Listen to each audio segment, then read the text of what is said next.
Gracias por acompañarnos nuevamente en esta actividad de formación y entrenamiento en jardinería y en paisajismo que organiza el Gobierno de San Carlos Centro.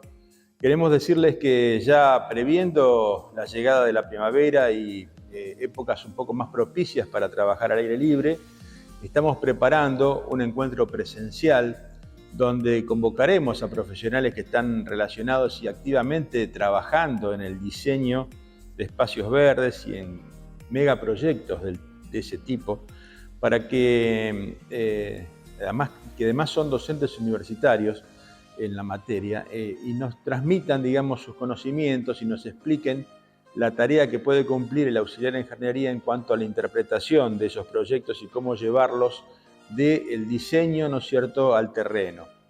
Esto lo estamos planteando para posiblemente el mes de octubre de este mismo año, y ya les vamos a ir dando más ideas, ¿no es cierto?, de lugar y el horario en que lo vamos a realizar.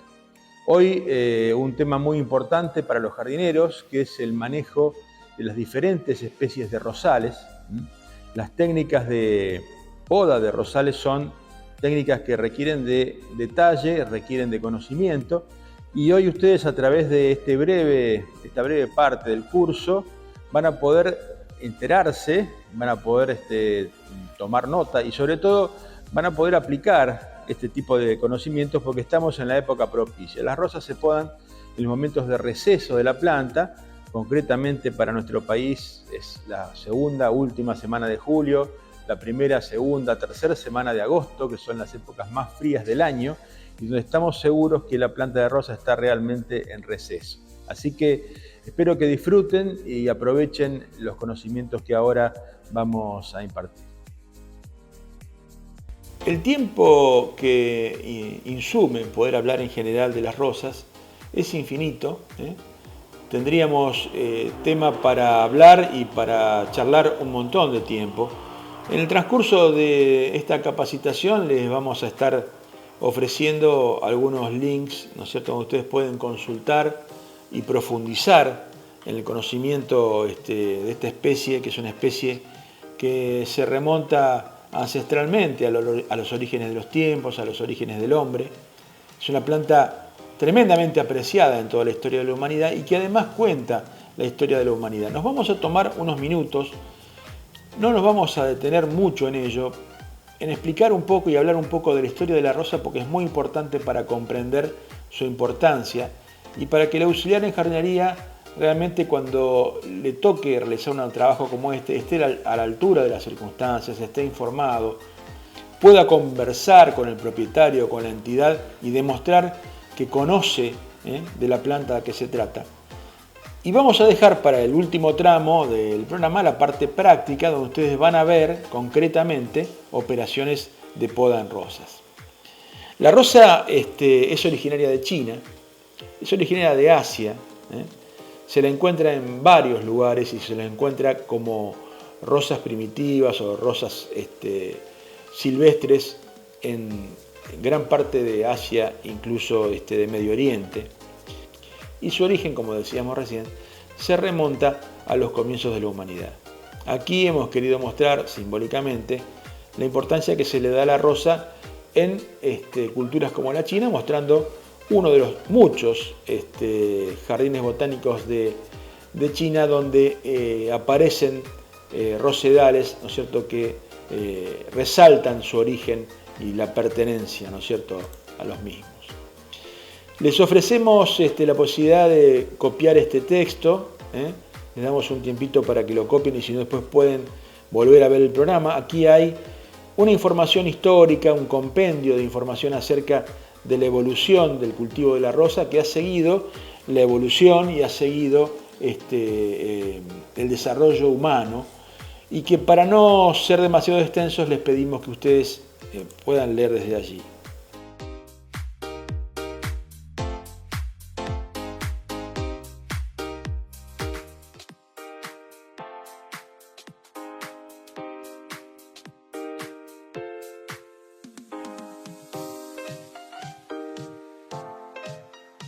Las rosas marcan de alguna manera la evolución de la humanidad, eran conocidas en la época de los antiguos griegos. Hay citas de 300 años antes de Cristo, y ya se la cultiva no solamente por su belleza, sino que se la cultiva por sus propiedades curativas, por su uso como esencia de rosas en el condimento, digamos, de los alimentos. Y se la vincula también a la mitología, tanto griega como a la mitología romana. Un ejemplo de el primer médico de la humanidad, donde el uso de la rosa como medicamento, de la flor y del escaramujo de la rosa, fue preservado a lo largo de los tiempos y luego llegó a los monasterios europeos, donde se las cultivaba con idéntico fin. Pero las rosas existían también en Europa, aunque con otras formas, donde se habían desarrollado en forma silvestre. Cuando comienzan las cruzadas y cuando comienzan los viajes por la ruta de la seda y la ruta de las especies, los europeos conocen las rosas asiáticas. Esas rosas tenían una particularidad diferente a la que tenían las europeas. Las europeas eran rosas de mayor tamaño, rosas más desarrolladas, con pimpollos más importantes, pero las asiáticas tenían una característica que no les era común a las europeas. Eran capaces de florecer varias veces en el año. En cambio, las europeas florecían solamente una vez al año. Con el choque de las culturas, se incorpora a la rosa esa característica, digamos, importante de ser refloreciente. Ya llegada la época, el siglo XV, siglo XVI, donde el Renacimiento comienza a racionalizar la ciencia, comienza a tomar caminos racionales para expresar los conocimientos, aparecen pintores que exaltan el carácter antiguo de la rosa y el carácter, digamos, ancestral de la misma, pero a su vez los científicos de la época del Renacimiento comienzan a investigarla, comienzan a trabajar intensamente en ellas, y hay un importante desarrollo de la producción de rosas. Las rosas son producto de la conjunción de personas de alta sociedad, amantes, digamos, del cultivo, amantes de las flores, que aportan capital para que los jardineros de la época, para que los científicos de la época comiencen a producir rosas como homenaje. Y así se producen rosas digamos, apoyando o acompañando algún acontecimiento de importancia, digamos, para el Estado, para el país. Hay un hito en 1867 donde se produce la rosa que se denomina la France. La rosa la France es obtenida por hibridaciones y cruzamientos entre rosas antiguas y modernas y se transforma en el hito, digamos, de ser el primer híbrido denominado híbrido de té. Se llaman híbridos de té a las rosas que tienen el formato en su pimpollo que nos es más conocido, ese formato un poco cónico del pimpollo, con una ubicación en un escapo largo, en un tallo largo de la rosa que la destaca, que permite que sea utilizada como rosa de corte. Se la llama híbrido de té, porque en primer lugar cuando está en verde tiene un olor similar a la planta de té. Segundo, porque debajo del capullo aparecen 3 hojas en posición similar a las que aparecen en la planta del té, y tiene un capullo con la forma que nos es más común y conocida ahora, esa forma de capullo cónico, ¿no es cierto?, con una base más redondeada y un extremo que se eleva y que se afina. y de alguna forma inaugura la producción de las rosas modernas. Esta es una rosa que los cultivadores de la época exaltan, digamos, por sus virtudes y comienzan a utilizar. Aquí vemos, lo que vimos al principio es una representación a través de un dibujo, lo que vemos ahora es la imagen real de esta rosa.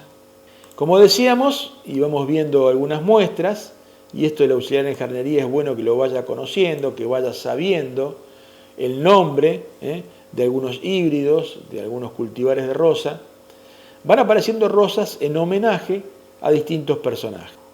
La reina Elizabeth, una rosa de color rosado, en homenaje de la Catedral de Winchester, una rosa en homenaje al poeta inglés, esta rosa que es la Papa Meylan, que es una rosa dentro de todo moderna, que es la rosa que se ha promocionado como una rosa sin espinas. Hay toda una leyenda, una anécdota acerca de un papa que al caer sobre un rosal, no lo lastima, sino que las espinas se caen, y ahí se inspira este cultivador francés Meylan en producir modernamente, cercano a nosotros, esta rosa.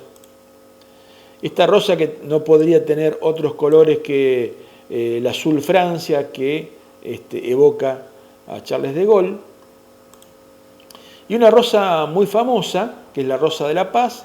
Esta rosa comenzó a cultivarse antes de la Segunda Guerra Mundial, en su cría y su producción. No solamente trabajó Meylan, sino que trabajó un cultivador alemán.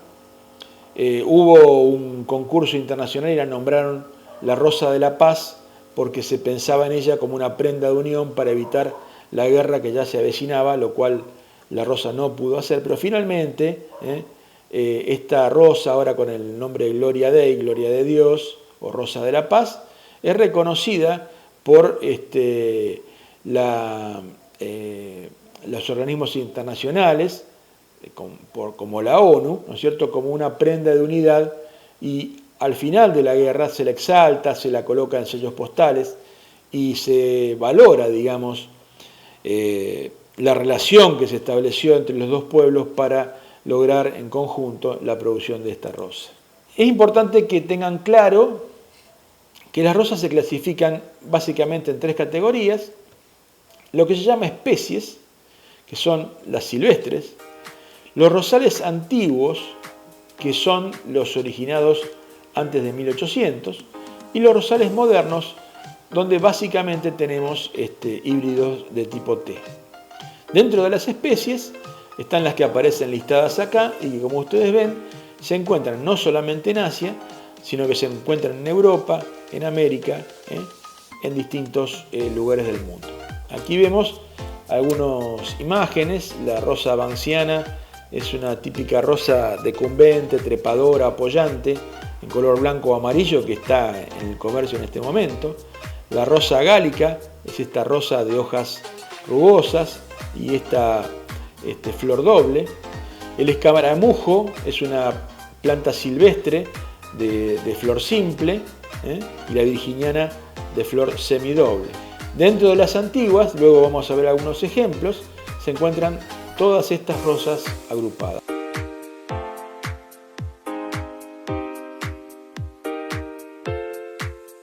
Aquí vemos algunos de estos rosales antiguos y sus características, algunos más, y luego algunas de las rosas modernas, dentro de los cuales una rosa muy destacada y muy utilizada hoy, de la que ustedes aquí tienen un resumen de su historia y sus características para que vean que es una rosa relativamente contemporánea, y que su cultivo explotó por su carácter arbustivo y su carácter refloreciente, que es la rosa iceberg, una rosa de color blanco, que no solamente tiene un rosal iceberg arbustivo, sino que también la hay trepadora, pero que está muy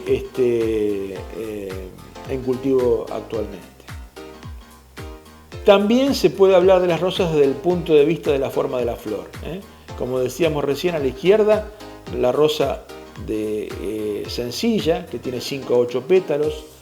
la rosa semidoble con 8 a 20 pétalos, la moderadamente llena con 21 a 29 pétalos, la rosa llena, como vemos acá la Charles de Gaulle, que es un híbrido de té, 30 a 39 pétalos, y mucho más de 40 pétalos, este tipo de rosa rosada que tenemos a la derecha. A su vez, de acuerdo a cómo se disponen esos pétalos en las rosas más llenas, tenemos esta que se denomina cuarto de rosette. Tenemos algunas rosas que a veces no lo parecen, que parecen más bien, digamos, otra especie, pero que son las rosas de tipo pompón, que también existen. Así que estos son los formatos de la flor, de la rosa, y que bueno, también tenemos que ir haciendo memoria y reconociéndolas y preguntando en los viveros o investigando, que hay muchísima información. Ustedes pueden buscar en internet por color de rosa y les va a ofrecer las variedades, especies o híbridos que existen para conocer el material sobre el cual están trabajando. En nuestro país hay dos rosedales que prácticamente son muy conocidos, hay muchos más, pero son el rosedal de Palermo, que construyó el paisajista y botánico Carlos Thais. Los dos son prácticamente contemporáneos.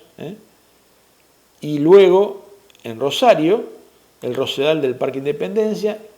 Todos estos rosedales tienen grupos de amigos e invitan a la población a acercarse, a ayudar en la poda y a llevarse las ramas de poda para poder cultivar las rosas en su lugar de origen. En esta imagen quiero que nos detengamos un minuto porque ya damos paso a la siguiente parte, que es la parte práctica. Todo lo que hemos visto hasta aquí necesitamos que ustedes lo sepan, lo conozcan, que demuestren a sus empleadores o a las instituciones a las que trabajan que tienen conocimiento acerca de estas plantas. Vamos a entrar ahora en lo específico de la poda. Ya van a ver ustedes, porque aquí lo que estamos viendo son unas yemas ya en brotación, ya van a ver ustedes cómo se reconoce la yema de una planta de rosa. No quiero insistir mucho, pero es importante que reconozcan esta arruga y este crecimiento triangular, que en época de receso se lo ve mucho más chiquito, y que tengan en cuenta la realización de cortes adecuados. El corte de la izquierda es un corte demasiado alto que va a dejar madera seca, madera muerta, en algún momento del desarrollo de esta planta. El corte del medio es un corte que está muy cercano a la yema y es muy posible que la cercanía de la madera comprometa la vida de la yema porque se va a secar y va a alcanzar esta deshidratación del corte a la yema en sí. Y la de la derecha es un corte correcto. Como ustedes ven, todos son cortes a bisel para evitar la deposición allí de agua y se aleja aproximadamente 1 centímetro de la yema, dándole la posibilidad de que ésta se desarrolle y tenga un crecimiento fructífero. Pero no les digo más porque las imágenes hablan más que las palabras. Vamos a ver ahora algunos videos donde estamos explicando concretamente la poda de la rosa en sus distintas variedades y cuál es la técnica adecuada para ello.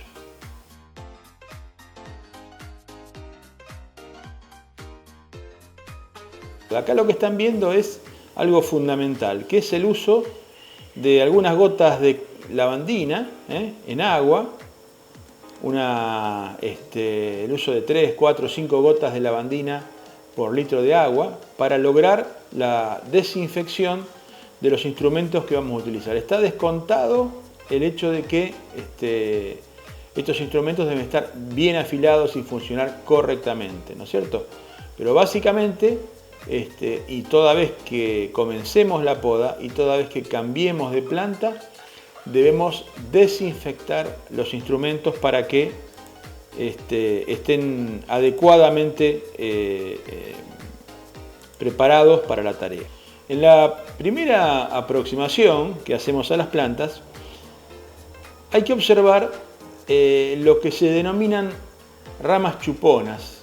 Esas ramas chuponas, que son normalmente crecimientos que provienen de el pie de la rosa, que seguramente está injertada sobre un pie resistente, son, como vemos aquí, ramas de un color más verde, con menos cantidad de hojas, un cuerpo de rama mucho más grueso, tienen un crecimiento enorme, exagerado respecto de las ramas normales, y por supuesto se llevan la savia, se llevan la fertilidad, se llevan los alimentos que permiten, digamos, el desarrollo de las flores. Así que en la primera aproximación hay que eliminar esas ramas de mala calidad o ramas chuponas. Aquí lo que observamos es lo que les estaba mencionando recién. Hay un injerto que se advierte por encima de una base que es el pie de injerto. La madera sobre la que cultivamos, la madera que nos da la rosa, ¿sí?, es justamente la que crece por encima del injerto. Allí se ve un resto de madera vieja, que es otra de las cosas que primariamente debemos eliminar. Y luego recién comenzar con la poda. Allí comenzamos a podar ramas que están cruzadas, que interfieren con el crecimiento de otras o que van hacia el centro de la planta no abriéndose. Lo siguiente es la remoción de los escaramujos o de las flores que ya han muerto y han comenzado a fructificar, y no se retiran cortando solamente la flor por debajo, inmediatamente por debajo, sino cortando a 2 o 3 yemas. Ya vemos como naturalmente, si no lo hacemos nosotros, la naturaleza hace que mueran esas 2 o 3 yemas por debajo de la flor. Así que la limpieza de la planta es el siguiente paso importante, el retiro de toda la materia muerta, sea en la base del tronco, como veíamos recién, o sea en la zona de crecimiento superior, donde vamos sacando todas las partes muertas y retirándolas. Tengamos en cuenta que la poda de rosas tiene una temporada específica para ser realizada. La poda de rosas debe ser realizada en el momento de estado de latencia de la planta. Eso en nuestra zona ocurre alrededor del mes de julio, agosto. Hay que tratar de escapar de las heladas muy intensas y también tratar de escapar de esos veranitos de San Juan que a veces tenemos, donde tenemos momentos en que hay incluso rebrote y nacimiento de yemas, ¿no? Entonces buscar la temporada más alejada de esos fenómenos meteorológicos que normalmente se da en el mes de el mes de julio o agosto. Aquí ya vemos el trabajo en una planta donde estamos retirando todas las ramas que se cruzan y reduciendo la altura de la rosa, siempre trabajando sobre la madera del año, o sea, sobre madera verde, para llevarla a una altura similar a todas las ramas y dejar solamente aquellas que abran la planta, no que vayan hacia el centro. Las que van hacia el centro se eliminan completamente, las que se cruzan también, y se dejan ramas principales. Esto define la característica de la flor. Cuanto más alto podamos, vamos a tener mayor cantidad de flores de menor tamaño. Cuanto más bajo podamos, vamos a tener menor cantidad, pero de tamaño mucho más grande.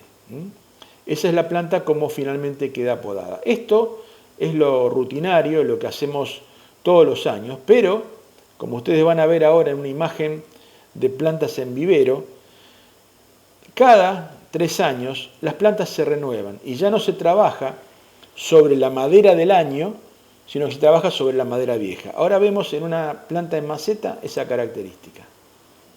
Esta es una maceta que proviene de vivero, y si ustedes se fijan en las plantas que están aquí al costado, la mayoría de las podas han sido severas y se ha trabajado sobre madera vieja, madera marrón, madera de mayor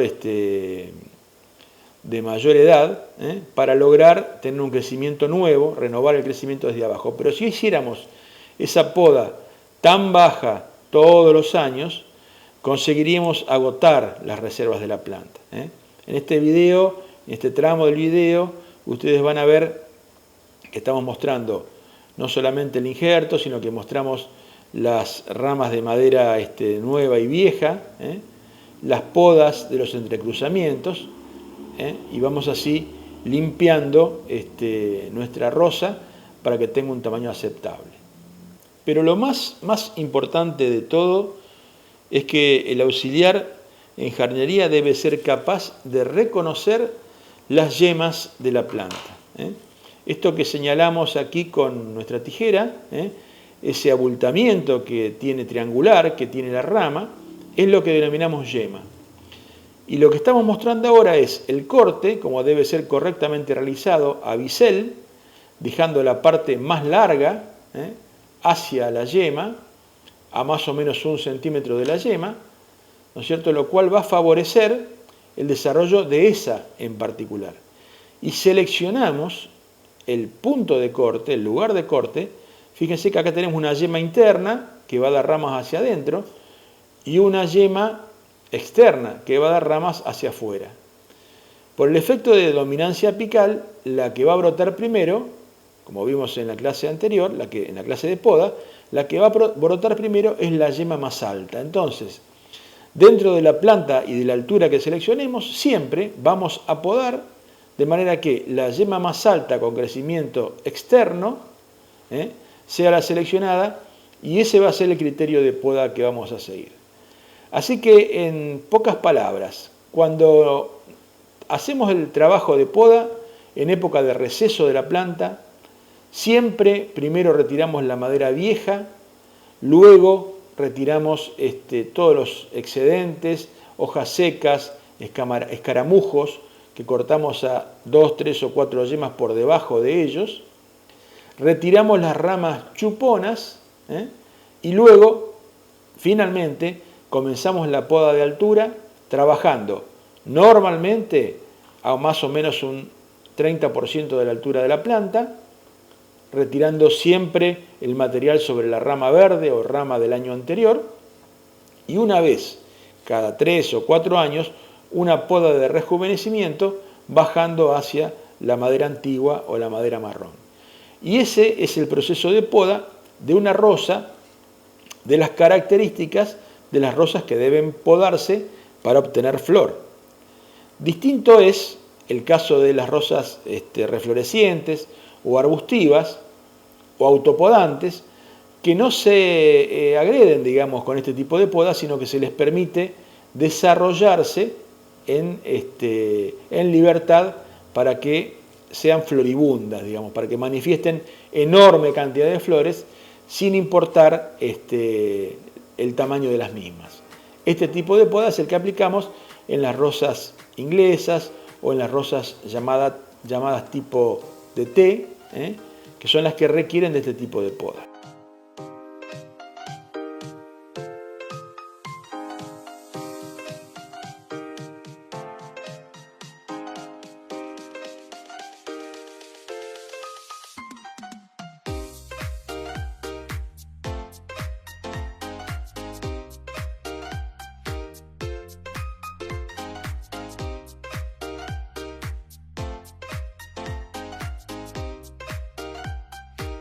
Se comprende que en aquellas rosas como estas 7 hermanas, que son rosas trepadoras, ¿sí?, no es práctico realizar este tipo de poda.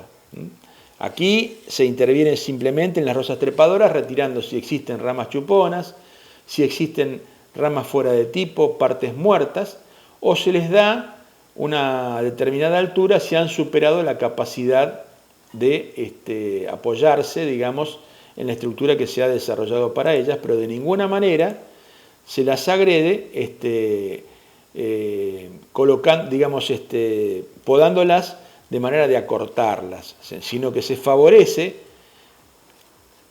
el crecimiento en altura de ellas. A veces se puede reducir la cantidad de ramas si son muchas, para que si una rosa tiene 7, 8 ramas, se seleccionan 5 y las demás se podan bien corto, bien abajo, para que se permita el desarrollo de ellas, pero nada más. Lo mismo pasa con las rosas de pie.